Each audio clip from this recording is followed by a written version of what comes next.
Aê! Mais uma vez ao vivo, hein, Brasil? Mais uma vez, Bichanagô fazendo sucesso e fazendo história, trazendo mais uma ação do 1º de dezembro. Obrigado, amigo, por a gente estar aqui de novo, hein? É sempre Mais muito uma especial. vez, né, gata? A resistência, né, das bichas Sim. pretas aqui trazendo muito, muito conteúdo pra gente conseguir curtir. Queria já começar aqui agradecendo muito ao Naides por ter, enfim, apoiado a gente aqui nesse processo e trago, enfim, financiamento para a gente conseguir fazer mais um 1º de dezembro aí, para a gente conseguir trazer mais ações, mais informação e pensar um público muito específico, que é de fato o público que mais está sendo alvo aí, né, do assassinato por AIDS hoje na cidade de São Paulo, basicamente, no estado de São Paulo, mas se a gente pega os dados de Brasil também, são as bichas pretas e periféricas que hoje são alvo aí da mortalidade em decorrência do vírus do HIV. Mas a gente está aqui também para falar de resistência, para falar de sobrevivência e para falar que existe muitas possibilidades após o diagnóstico. Por isso que a gente traz aí essa mesa super, super, super especial. Diz aí, amigo, o que você está achando desse momento? É isso, né? Mais uma vez, parceria com a Ana Artes, fortalecendo aí o nosso corre a trazer mais informação mesmo, né? Eu acho que esse primeiro momento, quando a gente pega o diagnóstico positivo, quando a gente está aí nesse rolê de não ter muita informação, acaba sendo um choque mesmo, mas é isso, essa iniciativa, ela está aqui, ela existe justamente para acalmar o coraçãozinho das pessoas que pegaram o diagnóstico, e é isso, trazer uma perspectiva de que as coisas não acabam e que a vida está aí só começando para todos nós. E hoje a gente vai bater um papo aqui com duas pessoas que são, assim, incríveis para Bichanagô. Uma delas já é aqui, já faz parte do hall de Bichas Nagôs, né? Que é o Vini, que está aqui com a gente mais uma vez para bater papo. E o Eduardo, que foi uma indicação do nosso super infectologista de Emerson. Vamos estar aqui, que é psicólogo, e vai bater papo com a gente também. Eu acho que a ideia, a gente não vai apresentar ninguém aqui, porque a gente quer que vocês se apresentem sem modéstia, tá? Então é para vocês falarem de fato o que vocês fazem, como que vocês constroem aí a vivência de vocês. E aí, para começar, acho que seria bacana a gente trazer o Vini aqui. A gente tem, gente, aqui algumas pessoas que estão aqui atrás da nossa rede aqui de produção. E o Davi está dizendo que tem alguém com o som ligado, tá? Então, bora se atentar aí. Informe. Informes, a magia do ao vivo, hein, galera? A magia da internet. Mas a ideia, para a gente começar aqui essa conversa, seria a gente trazer um pouco da experiência de pessoas que pegaram resultado de positivo, que conseguiram aí, enfim, passar por essa etapa e conseguiram ressignificar aí esse processo. Acho que seria bacana se o Vini trouxesse um pouco dessa experiência, mas, se, amigo, se você tiver também coisas a contribuir, certamente tem, acho que seria bacana também você trazer como foi esse processo de você pegar o resultado positivo e trazer para a gente aí também coisas para reflexão.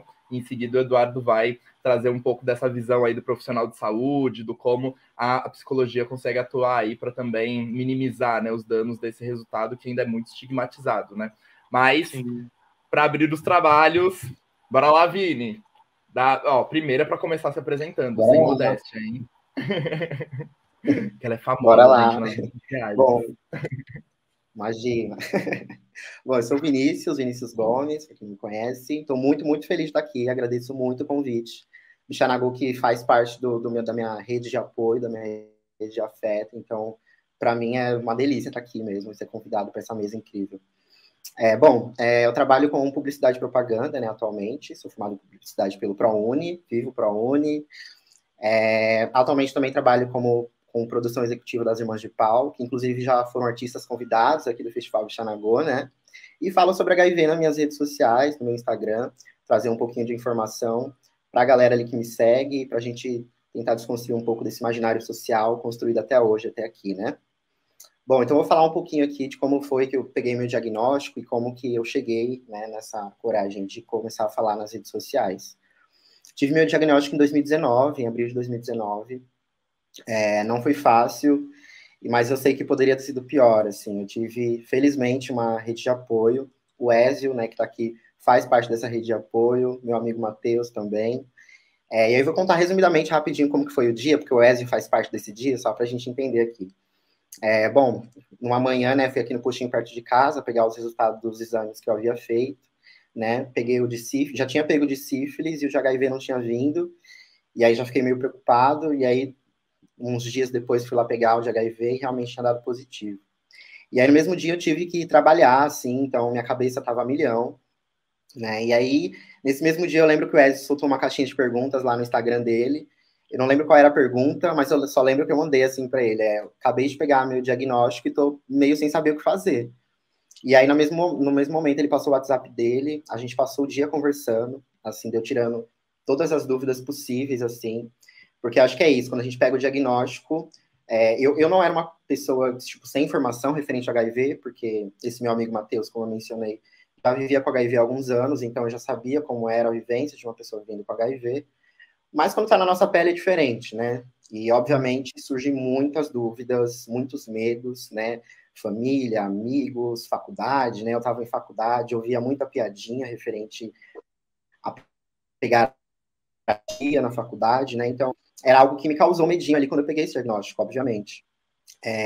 E aí que a gente entende, começa a entender a importância da informação, né? Da gente realmente compartilhar esse tipo de informação e da comunicação. Né, e falar de comunicação referente a HIV/AIDS, a gente sabe como que ela foi construída, né, desde a década de 80 até aqui. Então, é muito importante a gente estar falando sobre isso. Enfim.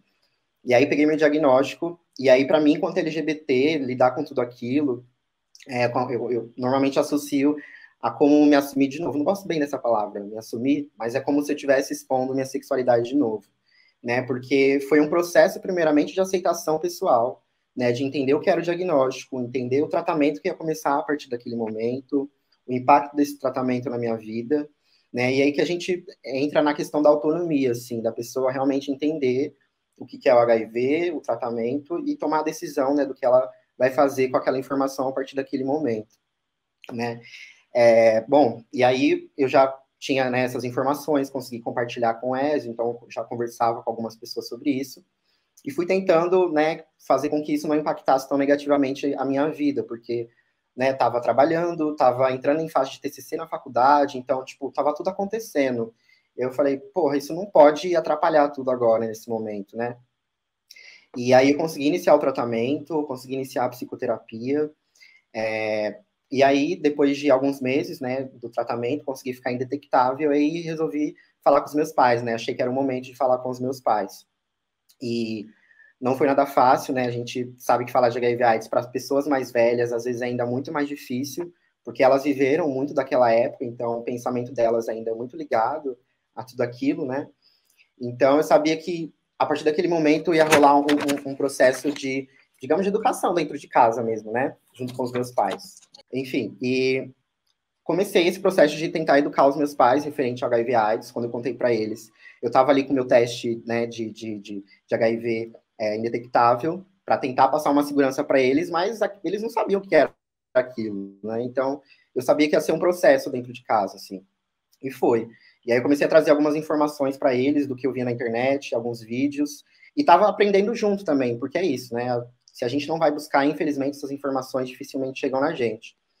Então, eu comecei a compartilhar com eles, inclusive cheguei a levar minha mãe numa sessão de psicoterapia, que eu tive acesso e tenho até hoje pelo SAI, e foi extremamente importante, assim, a psicoterapia também, acho que é importante a gente falar disso, né? Eu passo até hoje com a Elaine, uma mulher preta maravilhosa, inclusive vai ficar muito orgulhosa de eu estar aqui nessa mesa hoje, né? Porque ela faz parte desse processo, assim, e é muito louco porque eu nunca havia feito terapia antes, né? E a gente começou a entrar em questões, assim, na minha vida, que não necessariamente tem a ver com HIV, né? Mas, por exemplo, entender o impacto do racismo na minha vida desde pequeno.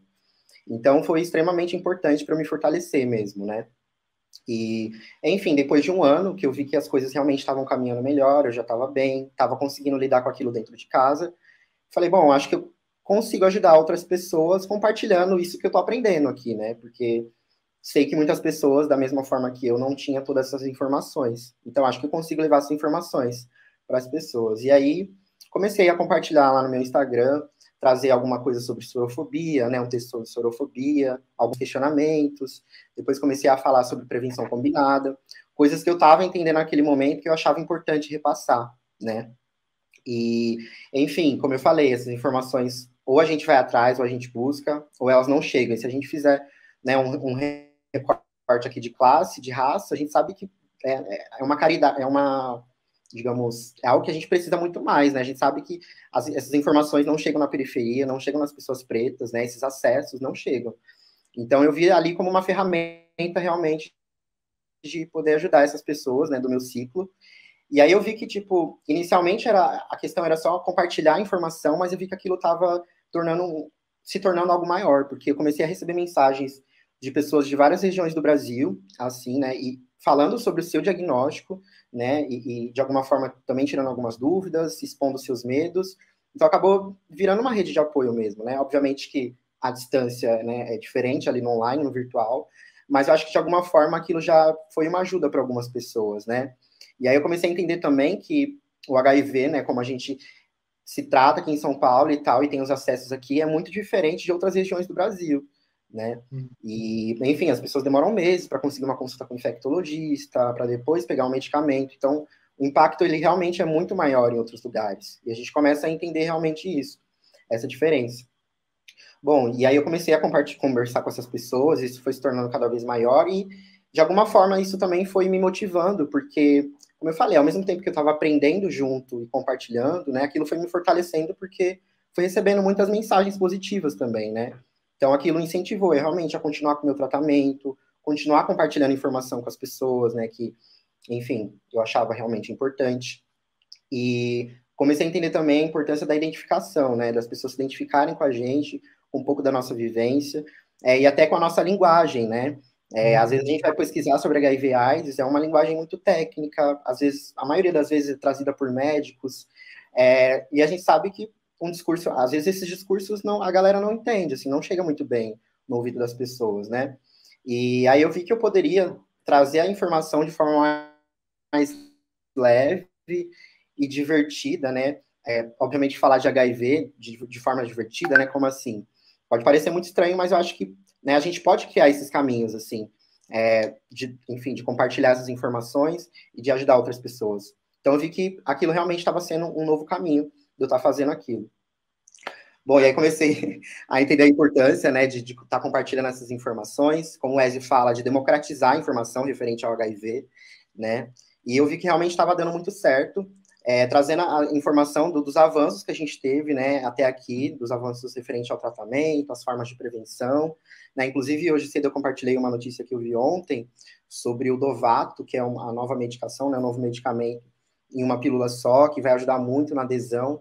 Então, são muitas informações que a maioria das pessoas não tem, né, e que, obviamente, quando você pega um diagnóstico, acaba impactando, porque as pessoas não têm noção que realmente existe um tratamento eficaz, que é muito possível, sim, viver bem com HIV, né, que a gente pode criar caminhos de cura, né, que vai além realmente de só tomar um remédio por dia. A gente sabe que é uma questão realmente psicológica, né, a gente está falando de uma doença social, e essa doença social a gente não vai tratar com medicamento que a gente toma todos os dias, né, a gente vai tratar conversando. Então, eu vi que dessa forma realmente era um caminho a seguir, assim. E aí eu trouxe um dado aqui, só para a gente discutir um pouquinho referente a isso, né, que eu vi que uma pesquisa foi feita em 2019 aqui no Brasil, divulgada pela UNAIDS, que fala que 81% das pessoas, né, que foram entrevistadas, que viviam com HIV, não falavam sobre seu diagnóstico, tinha algum problema em falar sobre, né, e aí a gente sabe que, obviamente, é uma escolha de cada um falar ou não, inclusive a gente tem uma lei que nos garante isso, né, nosso sigilo sorológico, mas a gente sabe que as pessoas não falam, não exatamente pelo seu estado de saúde e tal, mas sim pelo estigma, né? É isso que realmente impede das pessoas tratarem sobre HIV e de saúde sexual de uma forma geral, né, no Brasil. Então, enfim, é isso. Gostaria aí de vocês continuassem um pouquinho. Tudo. Eu gosto muito da forma que você fala sobre HIV, amigo, de verdade. Eu acho que é o que a gente precisa, real, tipo assim, de outras abordagens sobre o tema, porque como você disse, quando a gente pesquisa, né, sobre HIV e AIDS na internet, o que a gente se depara muito é o lance até de culpabilizar as pessoas que têm HIV, sabe? É aquele texto, tipo, que coloca as pessoas que vivem com HIV nesse lugar de culpa e de morte, e, enfim. Então, a forma como você fala sobre esse tema na internet, eu acho que é super importante, você é uma pessoa super necessária por isso. E é muito louco pensar no quão importante é a rede de apoio nesse primeiro momento, né? Porque assim como o Vini, que teve acesso a uma rede de apoio, felizmente eu também tive acesso a uma rede de apoio, inclusive com pessoas vivendo com HIV e tal, e isso fez toda a diferença, assim, no entendimento do que é a sorologia, né? Do que é a minha sorologia, porque antes de pegar o diagnóstico, eu não me envolvia no assunto, sabe? Não me envolvia no assunto e justamente por conta do estigma, né? Parece que quando as pessoas elas vão atrás de informação, elas vão atrás meio que ressabiadas, assim, porque ninguém pode ver elas pesquisando sobre isso e tal. E justamente por isso eu me colocava de fora da situação como se aquilo não fosse importante para mim em alguma esfera, né? E aí é muito louco quando você pega o diagnóstico, porque aquilo automaticamente faz parte de quem você é, né? E uma parte muito importante e tal. Então, muito bom te ouvir, amigo. Obrigado. Eu estava, inclusive, agora revendo alguns vídeos agora à tarde, alguns reels seus, Vini, tem um que eu acho maravilhoso, que é adesão ao tratamento. Aí toma o medicamento e entra, e os vírus, ai meu Deus. É isso, né? Pensar na adesão é isso, quanto a gente consegue também trazer para um outro campo, né? Essa coisa do se medicalizar, né? Essa coisa do estar ali todos os dias tomando um remédio e tudo mais. Amigo, e para você, como que foi? Tipo, pegar esse resultado e é isso, ter uma rede de apoio é muito importante nesse processo, nesse momento, né? Tiveram algumas pessoas assim que foram chaves também, né, nesse processo seu, mas como que é essa coisa da medicalização, do tomar os medicamentos, do ter aí esse controle e tudo mais? Então, eu tinha muita resistência, na real, tipo assim, em pensar na ideia de ter que tomar remédio todos os dias e tal, porque eu tive uma educação aqui em casa que é isso, quando a gente ficava doente, a gente fazia um chá, fazia, enfim, qualquer coisa desse tipo, né? Então, eu ia pro hospital só em caso de, tipo assim, não tem o que fazer, é só hospital. Então, a princípio, quando eu peguei esse diagnóstico, eu tinha essa resistência de ficar pensando, caralho, eu vou ter que tomar o remédio agora pro resto da minha vida e tal. E aí eu lembro que na mesma época que eu ia começar o tratamento com antirretroviral, foi o tempo que eu fiz o Santo no Candomblé. E, e estar nessa rede de apoio que é a família de santo, inclusive o meu pai de santo, ele é enfermeiro, né? Além de pai de santo, ele é enfermeiro e trabalhou muito tempo na área de infectologia. Tudo isso me trouxe a consciência de que tomar os medicamentos era o que era necessário para me manter bem, né? Então é isso. Eu poderia não tomar o remédio e viver sem saber sobre o HIV durante anos, mas foi muito importante trocar essa ideia com meu pai de santo e ele trazer essa visão tanto como pai de santo, tanto como enfermeiro que, né, trabalhou na área e tal. Então, as conversas com ele, as trocas que eu tive com ele me conscientizaram do quão importante seria, né, eu aderir ao medicamento e ao tratamento, enfim. E eu tenho muita sorte, eu me sinto muito privilegiado de fazer parte do coletivo Bichanagô, porque é através de conversas como essa que eu aprendo pra caralho, e aí depois a gente desliga a câmera e eu fico fritando nas ideias durante, tipo assim, a semana inteira, né? E é isso, essa parte de remédio, no começo foi um choque de pensar, mas hoje eu entendo a necessidade de tomar o remédio e a importância, né, de manter o tratamento aí certinho, tudo em dia. Ô Vini, essa sua rede de apoio, ela foi uma rede de apoio, você falou bastante assim do quanto você nas redes sociais tinha um apoio, acho que o Ezio foi uma das pessoas que você teve primeiro contato ainda, logo no primeiro dia ali que você soube do resultado, você já foi ali conversar, já teve ali um processo muito próximo, né, com essa rede de apoio, mas como que se deu essa rede de apoio também no território, sabe? Tipo, no seu cotidiano, nos contatos físicos, como que foi esse processo de se descobrir soro positivo e estabelecer relações com as pessoas a partir desse lugar agora? Sim, saindo um pouquinho da internet, né? Eu acho que a partir do momento que eu contei para os meus pais, que eu me abri, eu acho que isso me fortaleceu um pouco para eu começar a me abrir, por exemplo, no trabalho, né, com amigos na faculdade. E, de alguma forma, por exemplo, na faculdade, como eu falei, rolavam muitas piadas. Eu contar do meu diagnóstico já foi algo para a galera, tipo, opa, acho que a gente precisa começar a rever algumas coisas que a gente fala e conversa, né? Não foi fácil de eu compartilhar com essas pessoas, assim, no trabalho, na faculdade, que são pessoas um pouco mais distante do meu ciclo próximo, mas eu vi que realmente era necessário, né? O que realmente eu acho que teve um impacto um pouco mais negativo para mim foi referente a se relacionar com outras pessoas, né? Afetivamente mesmo e sexualmente falando mesmo. Eu acho que eu até cheguei a conversar com ele sobre isso, porque depois de um tempo e até hoje, né, eu tenho lá nas redes, nos aplicativos da vida, que eu sou uma pessoa vivendo com HIV e tal, e eu senti que, de certa forma, isso causou um afastamento de algumas pessoas, né? Inclusive, já tive que lidar com alguns comentários ruins, assim, né, de pessoas, enfim. E, de alguma forma, eu acho que isso foi o que mais me impactou negativamente, que eu tive que realmente lidar comigo mesmo, assim, até na psicoterapia, de me abrir com ela referente mais sobre isso, assim, porque, de fato, a questão de se relacionar com outras pessoas foi algo mais delicado para mim, né? Porque eu acho que, enfim, quando você fala para outra pessoa que você tá, né, que você é uma pessoa vivendo com HIV, essa outra pessoa automaticamente já se vê em risco, né? Parece que você é um risco para ela. E aí até você, às vezes, fazer a pessoa entender que não é dessa forma, tipo, é um desgaste muito grande, né? Mas, enfim, eu consegui, acho que, me fortalecer mesmo com esses trancos e barrancos, né? Com essa rede de apoio, né, que eu tive dentro de casa, tinha com amigos, eu falei, tipo, nas minhas relações isso não vai ser diferente. Eu sei que realmente pode não estar sendo mais a mesma coisa, mas eu tô muito ciente, assim, do que eu tô vivendo, do que é a minha vida a partir de agora, assim. Eu lembro que até uma vez a conversar com ele sobre isso, né? Sobre, tipo, falar ou não para a pessoa que a gente está se relacionando, né? E eu lembro que a Ezio comentou, tipo, eu até falo para ver até com quem eu tô me relacionando, né? Tipo, se é uma pessoa que vai reagir de uma forma super negativa, eu já sei que, tipo, aquela pessoa não me merece, por exemplo, sabe?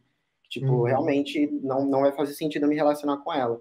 E eu fui muito assim por esse sentido, comecei a olhar por esse viés, assim, de entender que estava tudo bem comigo, e se as pessoas tinham algum problema referente a isso, era um problema delas, né? Que eu poderia até ajudar com alguma informação ou outra, mas é isso, assim, de não me olhar dessa forma negativa ou de me culpabilizar por isso. Você Isso. falou.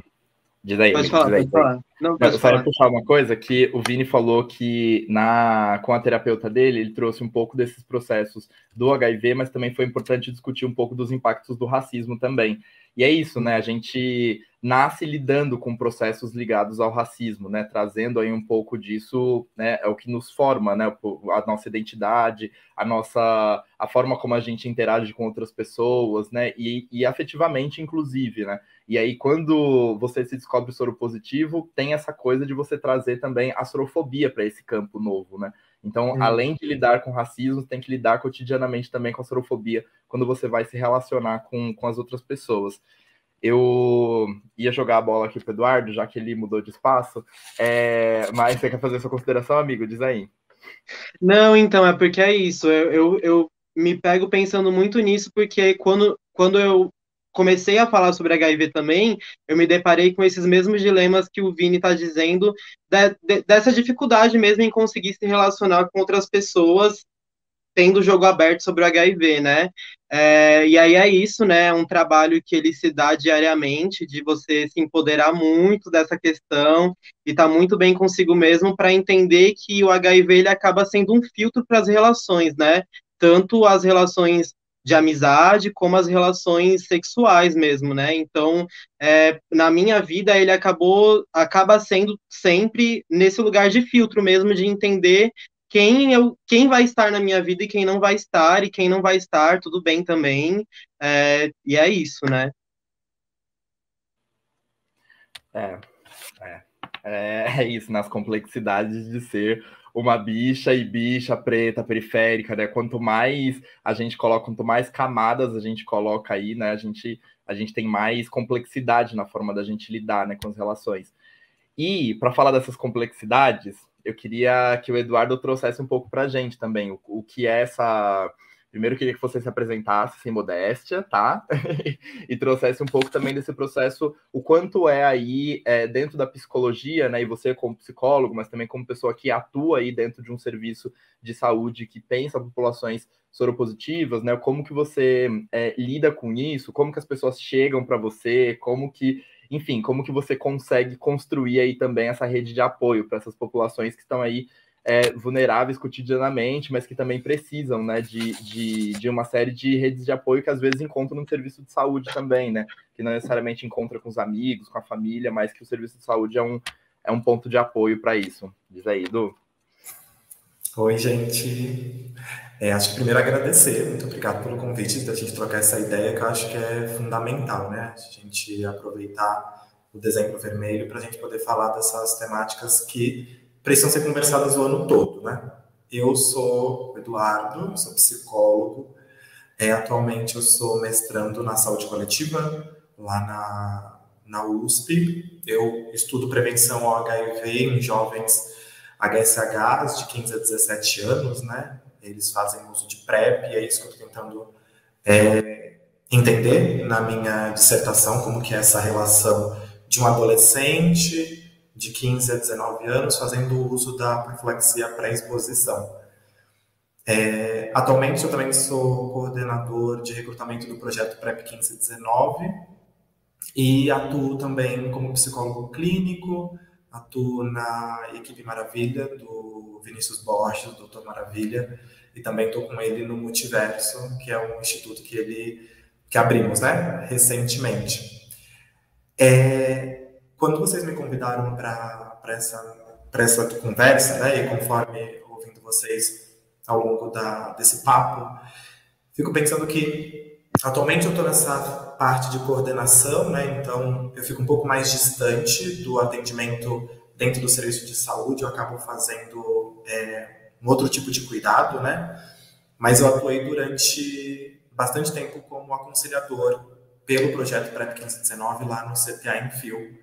E era muito comum a gente compartilhar resultados, né, tanto negativos quanto positivos de HIV e das outras ISTs. E algo que eu notei e que a gente compartilhava, né, entre os profissionais de saúde na época é justamente o quanto chegar até o serviço de saúde já é algo bastante difícil para algumas pessoas, justamente porque eu acho que o estigma do HIV, o estigma da AIDS, ele já dificulta essa pessoa a acessar o serviço de saúde.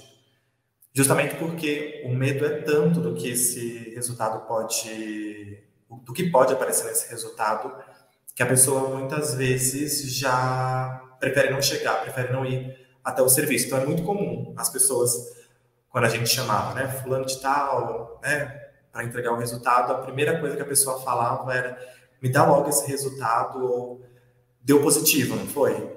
E para alguns não tinha dado positivo, a gente fazia um outro tipo de conversa, mas para outras pessoas tinha dado positivo, e a gente percebia que a ânsia dela de saber era tanta, mas que de alguma forma a gente precisava conter essas emoções que acabavam aparecendo. Então a gente se deparava com muita gente muito preocupada de como seria caso desse positivo, seja a pessoa que deu positivo, seja a pessoa que o resultado deu negativo.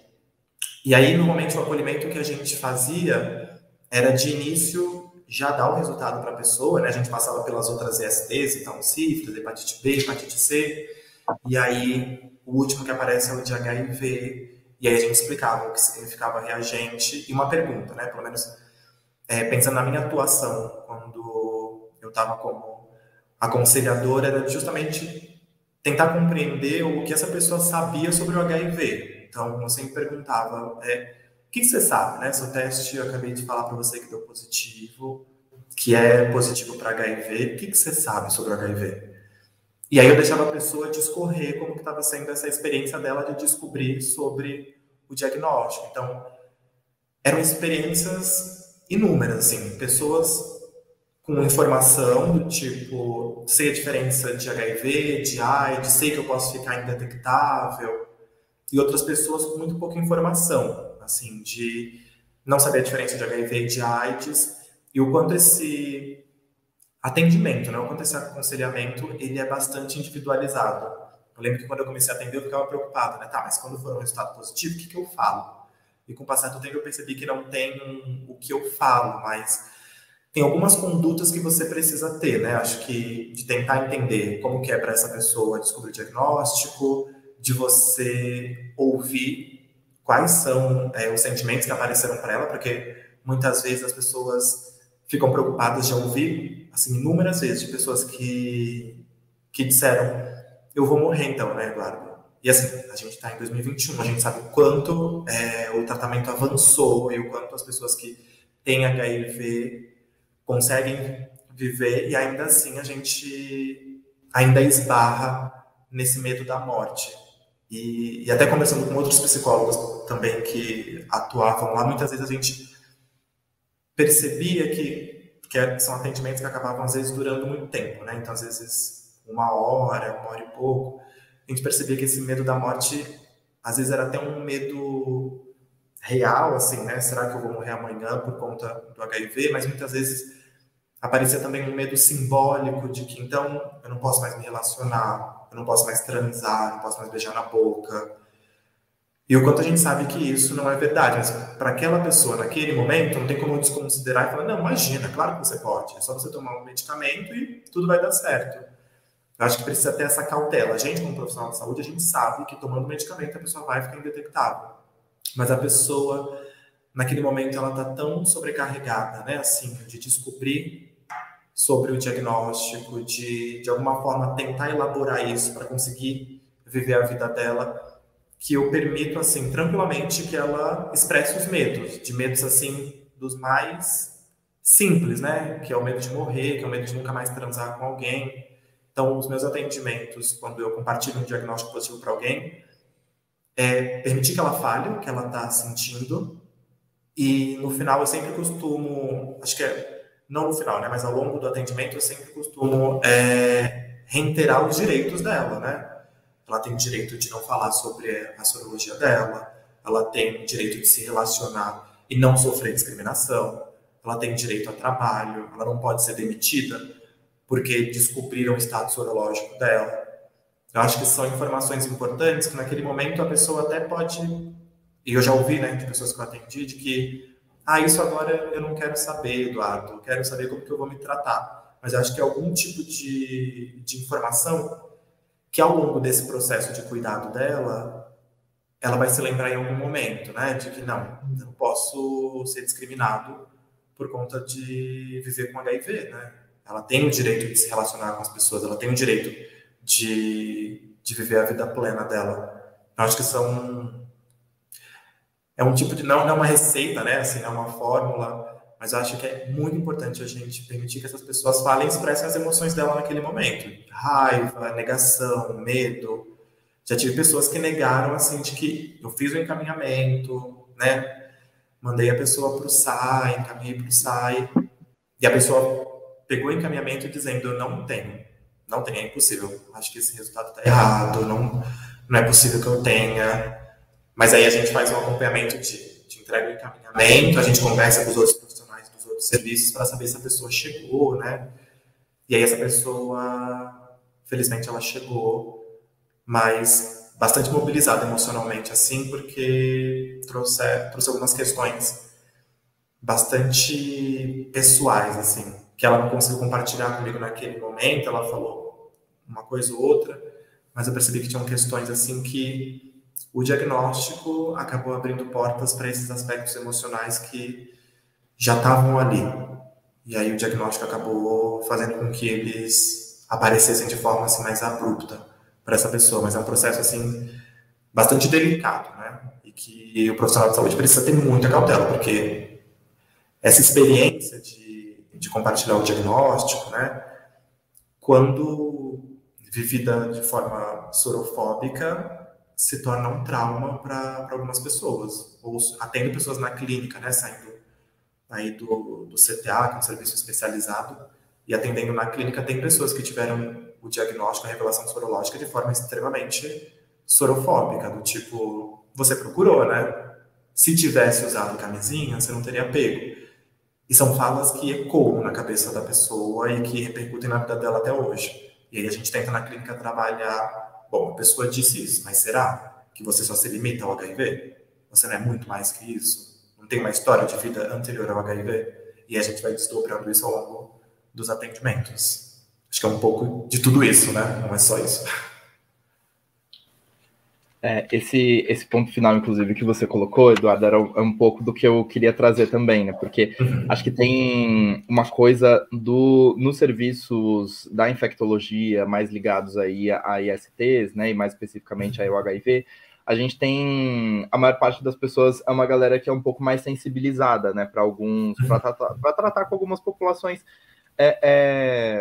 que é isso, estão mais expostas ao vírus, mas que ao mesmo tempo é isso, né? Esse estigma do HIV, ele tá muito presente, né, na sociedade.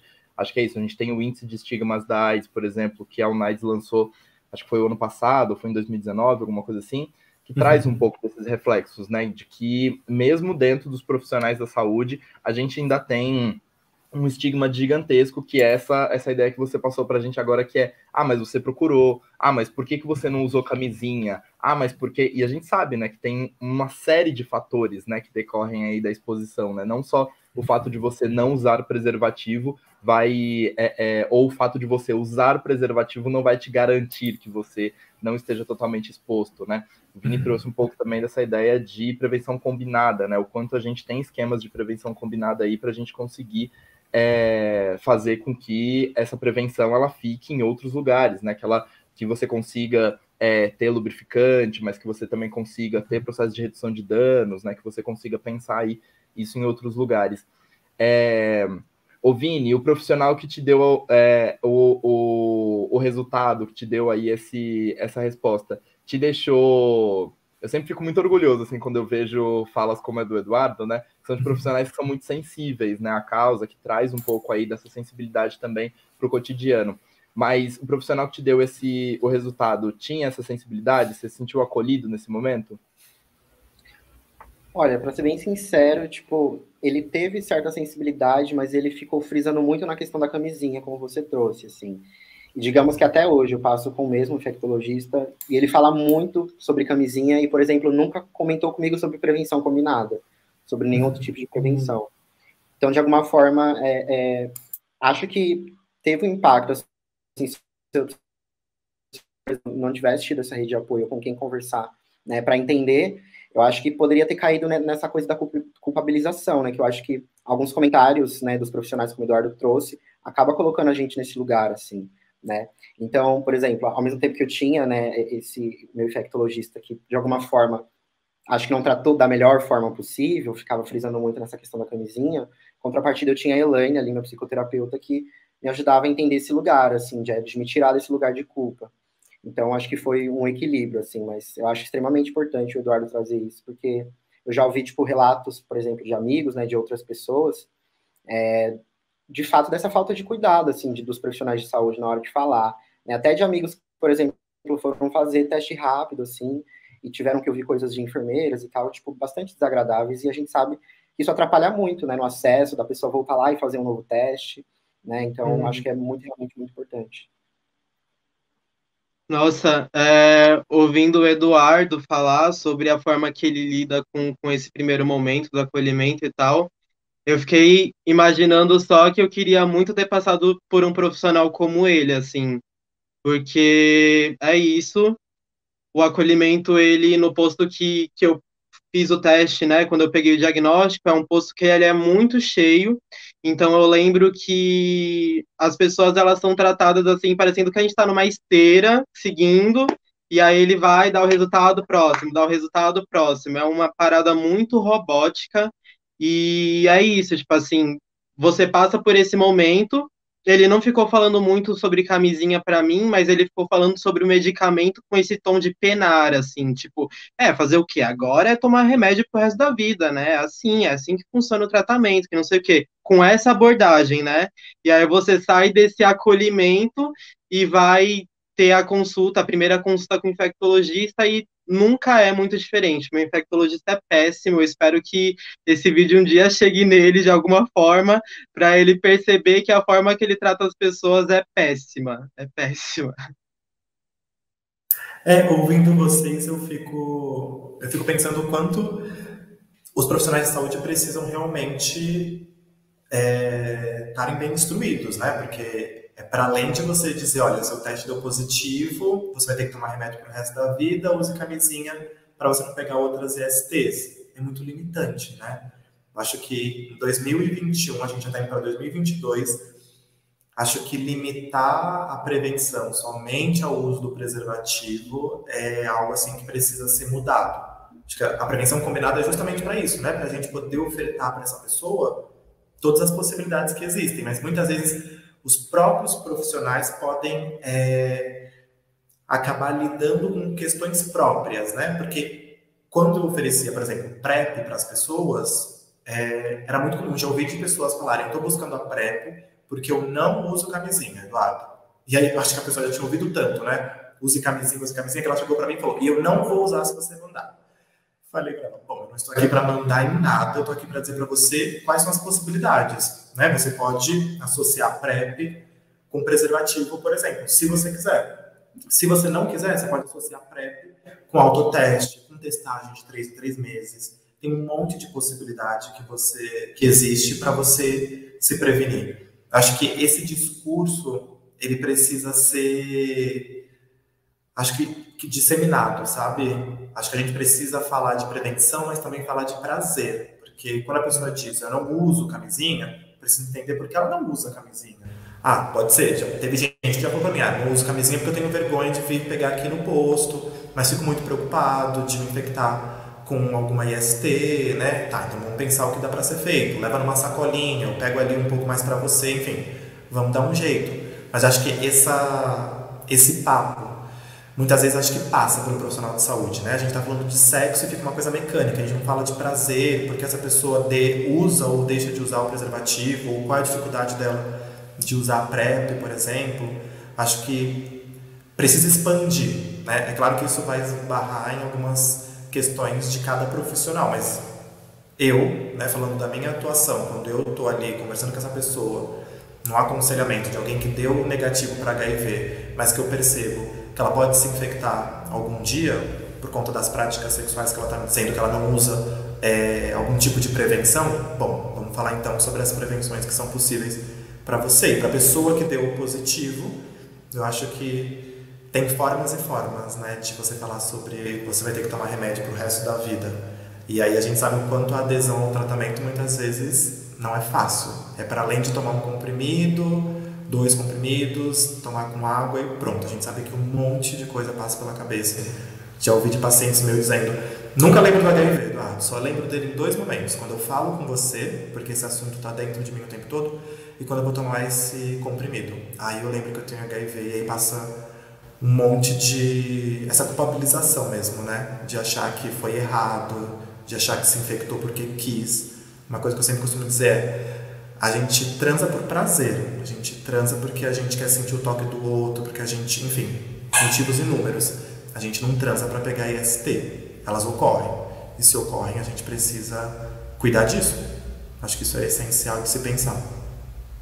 Eu fico pensando, pode ser até positivo, né, a pessoa falar de HIV em 2 momentos, né, quando te encontra e quando toma o medicamento, porque é isso, né, a pessoa tem uma vida que extrapola, né, o HIV, está para além de pensar aí a infecção na qual ela foi submetida, né, mas eu fico pensando o quanto também a gente falar de pessoas que não usam camisinha, por exemplo, tá, não usa camisinha, mas é isso, o quanto a gente consegue conversar com essa pessoa para dizer, ó, você não usa camisinha, mas usa lubrificante, então, né, não usa saliva, porque a saliva vai causar um atrito maior, então vamos usar lubrificante, que você vai estar menos exposto, né, vamos tomar PrEP, né, vamos fazer PEP, né, tem vários outros esquemas também que a gente consegue trazer aí para dentro desses esquemas, né, desses combinados.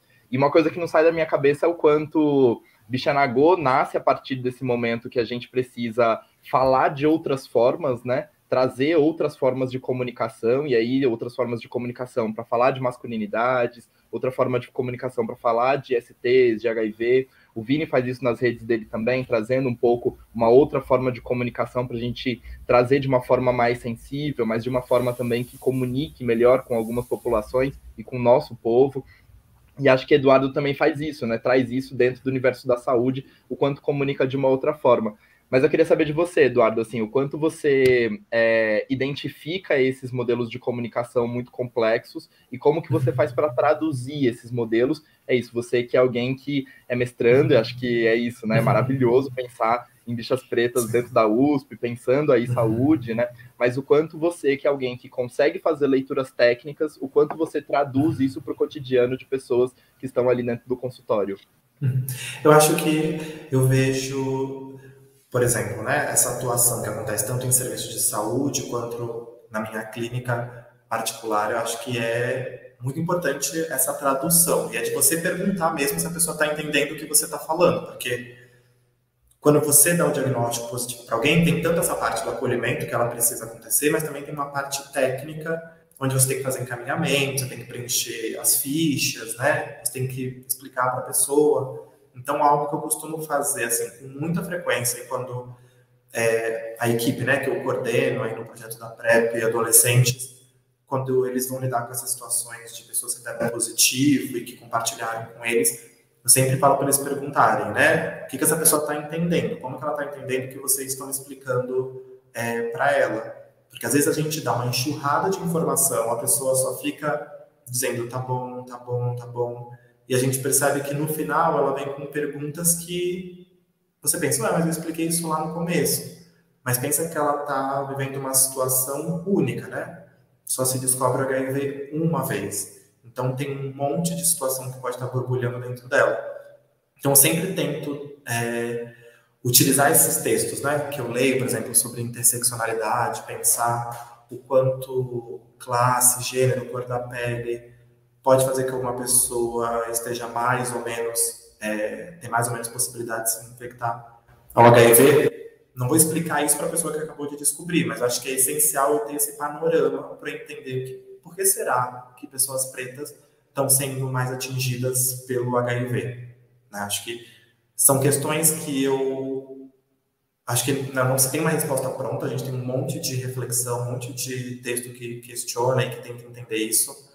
Então, não vou explicar isso para a pessoa, mas eu penso, mais uma vez, dentro de uma semana, eu estou dando o terceiro diagnóstico para uma pessoa preta. Onde será que a gente, como profissional de saúde, ou como que o sistema de saúde, né? Será que está tendo alguma falha para chegar a comunicação sobre prevenção para essa pessoa, né?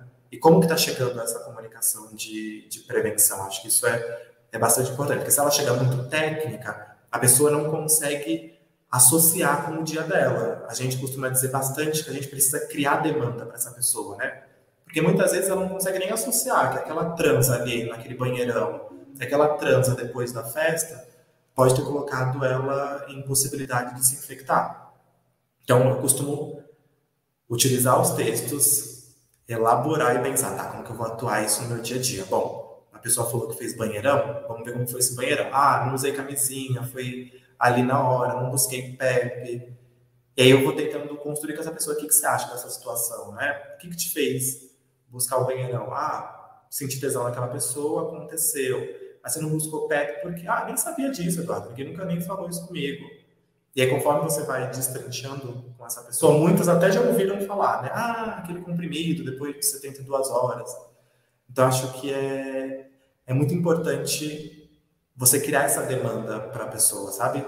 Dessa pessoa começar a perceber as situações das quais ela viveu alguma vulnerabilidade que ela poderia ter se infectado com HIV. Acho que isso é bastante importante que os profissionais de saúde façam, porque essa pessoa consegue pensar no cotidiano dela, nas práticas sexuais dela, para pensar, putz, aqui foi uma situação que poderia ter me infectado. Tem um monte de possibilidade aí para eu me prevenir. Tá, então vamos ver qual é dessas possibilidades que mais faz sentido para mim, porque eu acho que é isso. A gente ficar com esse discurso em 2021, use camisinha, a gente está vendo que não está dando certo. A gente precisa evoluir, a gente precisa transbordar essa ideia de que o preservativo é a única forma de alguém não se infectar com HIV. Acho que isso vai fazendo sentido para as pessoas, né? Quando elas percebem que, então não tem só essa forma, tem outras possibilidades. Elas se assustam, né? Já conversei com pessoas que ficaram meio... Eita, ele tá falando que pode transar sem camisinha? Pode, se for da sua escolha, se for com consentimento, se é isso que você quiser. Você pode transar, mas porque você vai escolher outras possibilidades para se prevenir. É, e é isso, né? O quanto a gente consegue também trazer outras formas de se comunicar com as pessoas, né? Ô, Vini, a comunicação faz parte da sua vida, né? Você tem formação aí em processos de comunicação, né? Traz a comunicação no seu cotidiano de trabalho. E como que você identificou que você precisava fazer com que essas informações chegassem de outro jeito? Com que esse conteúdo precisasse chegar de outro jeito para comunicar para outras pessoas? Como que foi esse estado e como que você colocou isso em prática? Aquele vídeo do ETzinho, sabe? Ótimo. Como que foi? Sim. Não, então, como eu mencionei aqui, né, quando a gente vai procurar informação, por exemplo, na internet, são textos muito densos, assim, né, com termos que realmente, às vezes, as pessoas até, tipo, batem o olho e, tipo, ai, nem vou ler, assim.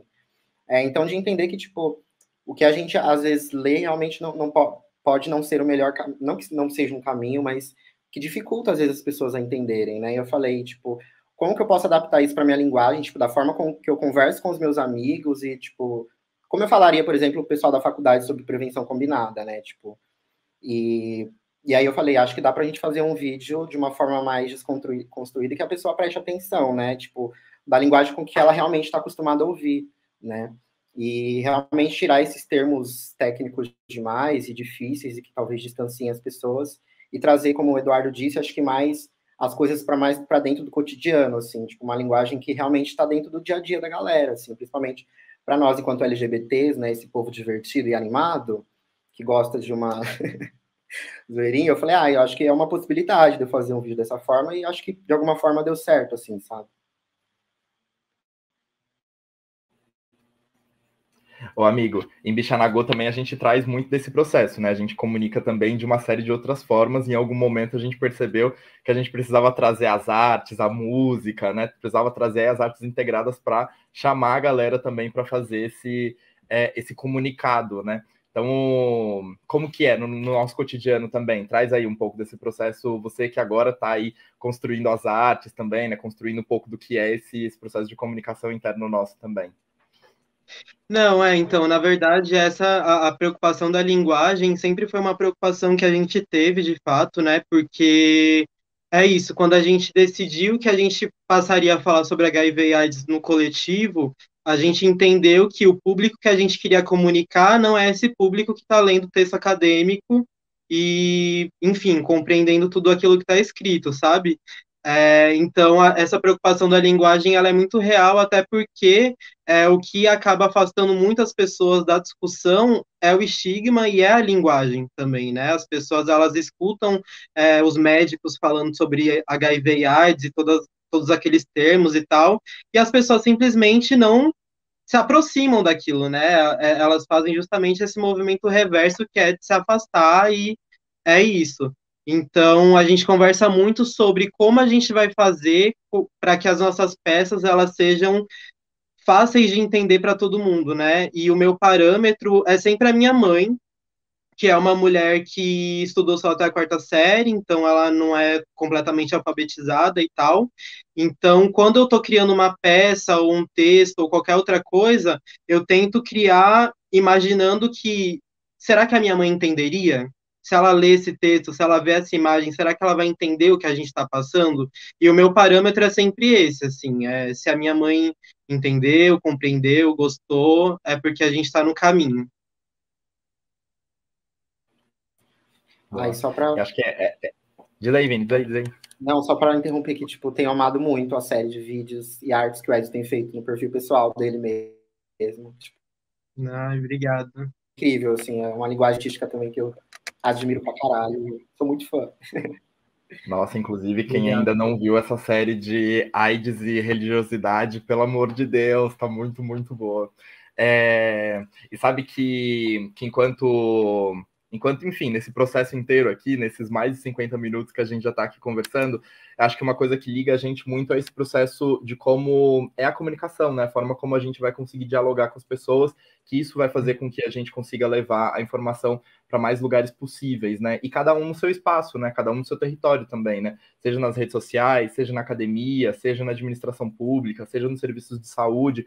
O importante é que essa informação chegue, né? O importante é que essa informação ela circule para outros espaços também e consiga chegar no máximo de pessoas possíveis, né? Enquanto o Eduardo estava dizendo que é isso, né? A gente não sabe muito como falar, e não sei nem se tem que falar para algumas pessoas, que é isso, já é a terceira pessoa em uma semana preta que está chegando lá no consultório para receber um diagnóstico de positivo, né? Isso reflete muito no nosso cotidiano também, acho que isso fala muito da gente também, né? Um dos starts que eu tive aqui nesse processo de Bichanagô foi enquanto eu estava lendo, fazendo uma análise ali do boletim epidemiológico, de um dos boletins epidemiológicos da cidade de São Paulo, né, para conseguir entender ali aonde se distribuía a PrEP e quem eram as pessoas que eram mais infectadas ou as que morriam em decorrência da AIDS, a gente consegue observar que por ano a gente tem 200 e tantas pessoas brancas que morrem por AIDS em decorrência da AIDS na cidade de São Paulo. E a gente também tem 200 e tantas pessoas pretas que morrem em decorrência da AIDS na cidade de São Paulo, né? Mas quando a gente vai pegar isso, quando a gente pega isso em números absolutos, eles não vão expressar, né, o que a gente esse extermínio que a gente está sofrendo, né? Porque quando a gente pega os números proporcionais, a gente consegue identificar que a população preta na cidade de São Paulo é de 14%. Né? Então, é 14% frente ou a 40 e tantos por cento que está ali, sabe? Tipo, e tem uma disparidade gigantesca no dado que a gente vai observar, né? Então, é isso. A gente olhando isso a partir da academia também, a gente consegue observar uma série de fatores que colocam a nossa população em risco e acho que comunicar via Bichanagô, comunicar via UPVINE, né? Comunicar sobre o PrEP 1519, né, comunicar em cima de todos esses projetos, todos esses espaços que a gente faz parte, que a gente convive, que a gente está aí colocando os materiais no dia a dia, é uma forma também da gente fazer com que essa informação chegue, com que a gente consiga, enfim, trazer aí uma consciência coletiva para as bichas pretas, né, e fazer com que a gente saiba que existem muitos esquemas de prevenção, mas se a gente também for exposto ao vírus, existem muitas formas da gente conseguir pensar nossa longevidade, pensar nossa qualidade de vida, né? Pensar aí os nossos processos futuros. Gente, eu tenho uma notícia não muito boa. A gente está chegando ao final aqui do nosso papo. Parece que a gente começou agorinha, né? Mas eu queria agradecer profundamente, assim, a nós quatro, né, que disponibilizamos nosso tempo aqui para conversar com uma série de pessoas, mas queria aqui abrir esse espaço para a gente fazer nossas considerações finais. Queria jogar a bola para você agora, Vini.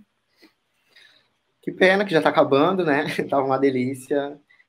Como o Wesley fala, também sempre eu aprendo pra caralho, assim, assistindo as lives do festival.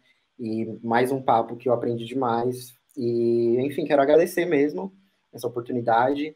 Deixar uma frase aqui da Neon Cunha para todo mundo pensar, né? A gente falou muito sobre que nós somos muito além do nosso diagnóstico, né? A Neon Cunha fala que eu não quero que uma condição seja maior que a minha totalidade. Então, que a gente entenda que a gente pode ir muito além do nosso diagnóstico, que a gente pode fazer o que a gente quiser, enfim, realmente ter esse olhar aí de longevidade, né, para as pessoas vivendo com HIV.